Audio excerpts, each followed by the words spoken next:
fencing. I didn't know you had that. All right. That game is tonight, but on Monday night, what a game we had. Like a playoff one. Two of the top three games in the West. You're absolutely right, it did. Alperen Şengün, Nikola Jokic did something we have never seen before. So, Shanae, let's pick this up in the fourth quarter. This is baby Jokic on big Jokic crying. I know, and I love it because it felt like a playoff atmosphere. What Alperen Şengün has done, use his spin moves, pivots, not force a double team. That's the fadeaway that we know Jokic is for. And then next possession here, watch Jamal Murray dishing it over to Nikola Jokic. Get yourself a big man who can hit the three. By the way, Jokic broke a tie with Wilt and Oscar Robertson for the most 35, 15, and 10 games in NBA history here, DG. Yeah, shooting threes now, too. He's making himself very unstoppable on the opposite end of the floor. But when it is winning time, who are you going to call? Oh, yeah, you're going to call Kevin Durant. You know his name. This is where I was like, this is a separator from good to great. This is why the Rockets bet the whole house on him to be able to keep games close and close it. Rockets down by one here. Şengün backs his way inside. Nice little touch there. And I was like, okay, we feeling good. The Rockets take a 1 point. That was the game. And then what happened was, this is 2 seconds left. Nuggets down one. Murray looking to get into Tim Hardaway. Amen Thompson commits a foul here. Thompson, Ime, cannot believe it. So the Rockets, they would challenge it. Here's another look. So you be the judge here. I think Timmy tripped over himself, honestly. Well, the Nuggets would get one free throw and the ball. Game tied at 117 here. Jokic gets it in, cannot hit. And so, of course, we are granted 5 more minutes of basketball. That is what this game deserves. Let's play some basketball. Overtime transition here.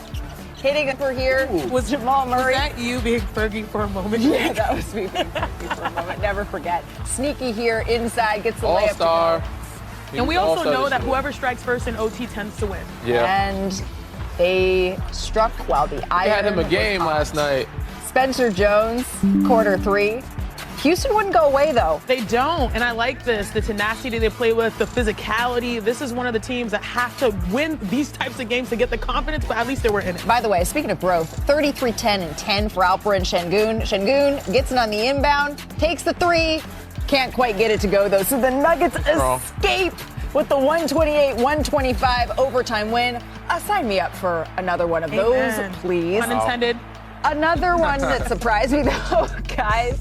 Did you know this, that Jokic and Şengün, they became the first centers to record a triple-double in the same game in NBA history? Battle of the Bigs. Yes. Taking it back to the old school. Amen. Let's take a listen to Nikola Jokic after the huge win.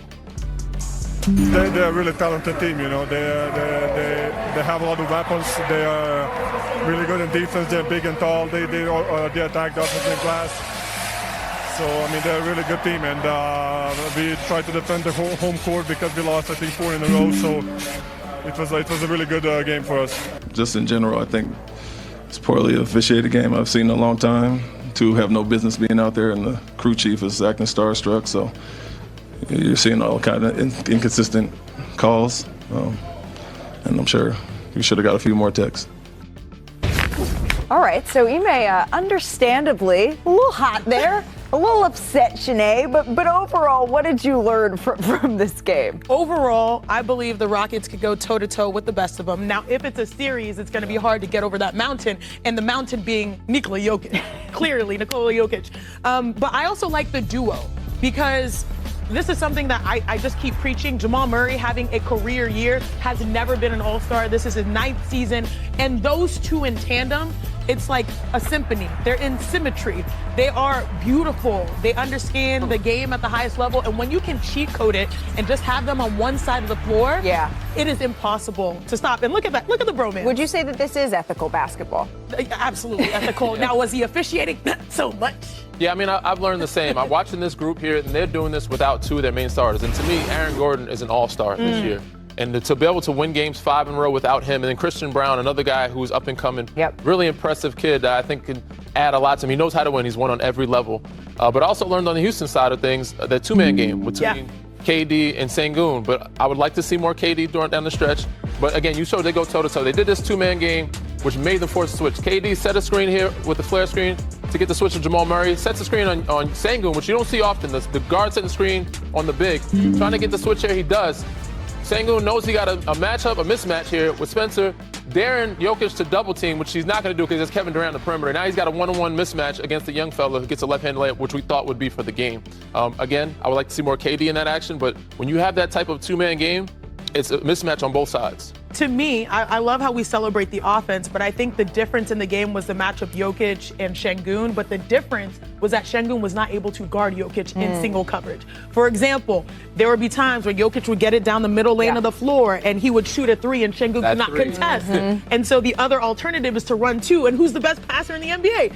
Jokic. So that is the conundrum. I do think that they have to find ways for Şengün to slow Jokic down. But I think he did his best trying to get it on the other end. But second round matchup in the playoffs, I know it's only December, but if you said that we're getting to sign up for that, by the way, Ime, going to get fined?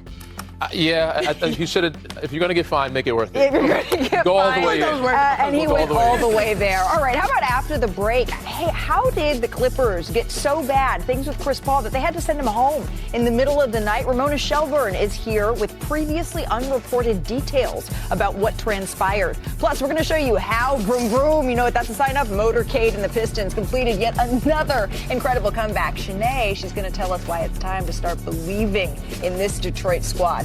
And for the first time, Victor Wembanyama, he really goes there, friends. He's talking about his blood clot diagnosis in new details and how that time away is fueling him this season. That conversation on the way after this.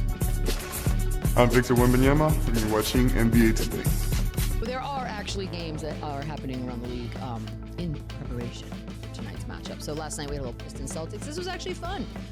4 straight win for Detroit, 112-105. Cade Cunningham with his 32 and 10. Jaylen Brown had 34. Derek White had 31. All 3 games between these two teams have come down to the last few possessions. You can't ask for a better thing than that, Lou. So I'm wondering if we're getting maybe the beginning of a new little rivalry there. I hope so. Let's get the East back popping. I like this new energy. I love it. I like the fact that Boston has figured it out. A lot of people had the door closed on Boston with JT being out, but they figured it out. The way that they started this season and the way they've been able to get back on track and put themselves back in this conversation, that's what makes this rivalry fun. And obviously, we know what the Pistons have been able to build over the last couple of years, and they're starting to see the fruits of that this season with being the top team in the East. So I like the fact that this is going down this way, and we're getting good basketball games out of it. Our young stars are showing up, so I love it. I love the renewal of this rivalry. Yeah, rivalries are great for sports. They're great for the NBA. Like the whole OKC Spurs thing. Like I love that. The Chet Wemby thing. Like that should be promoted. That should be, and it needs to be organic. But same thing here. These are two hard-nosed, tough, defensive-minded teams.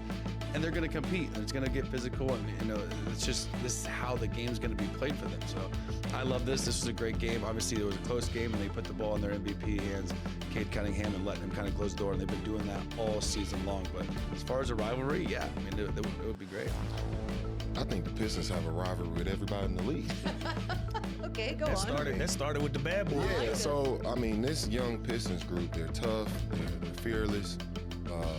Low-key bullies, and every team they played, that team's not going home feeling fresh, and they're beat up, they're bruised up, like they know they just played the Pistons. So with that being said, I feel like the Pistons, that's their identity. Any team they match up with is going to be physical. It may get a little chippy, it may get a little nasty. So that's who the Pistons are. I feel like they have a rivalry with everybody. And JB Bickerstaff, he embraced that. When he took that job, he said, we're not going to be like this soft run and gun. We are going to be tough. We are going to be defensive. It's going to be a dogfight every single time you play the Pistons, just like it was back in the day. That's what the crowd wants. That's what the culture is of this entire city and organization. And he bought into that. And now these guys bought into him, and they're on the same page.